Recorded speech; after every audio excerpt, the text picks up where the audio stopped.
Columbia University in New York City has been the epicenter of pro-Palestinian protests that have spread across America. Students are calling on their universities to disclose and then divest all their funds related to Israel and to end all academic partnerships with Israel. They are also calling on the United States to stop sending military aid to Israel. The protests are now spreading elsewhere in the world, including demonstrations Tuesday at Berlin's Free University in Germany. Students in Germany, France, the United Kingdom, as well as in Gaza, have praised the American protests. Iran has criticized the police crackdown on some campuses, with Supreme Leader Ali Khamenei tweeting out his support for U.S. students. Some of the key adversaries of the United States around the world, the likes of Russia, China, Iran, are trying to use these protest movements to really raise more fundamental questions about the health of the American democracy and such issues as whether America is what it claims to be.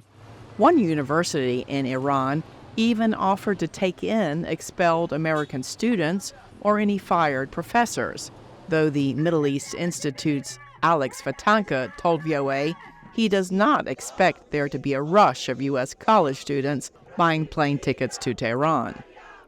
Another expert at the University of Chicago says he does not believe the protests will have the staying power of the massive U.S. student demonstrations against the Vietnam War in the late 1960s.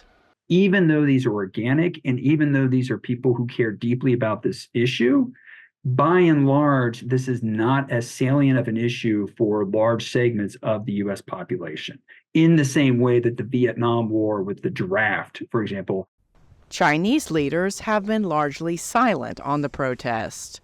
On a recent visit to China, where anti-government protests are strictly banned, Secretary of State Antony Blinken praised the campus protests. And in our own country, it's a hallmark of our democracy that our citizens make known their views, their concerns, their anger at any given time.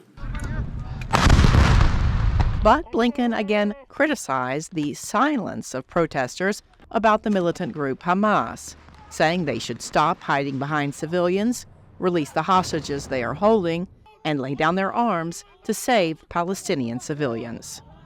Cindy Saine, VOA News, the State Department.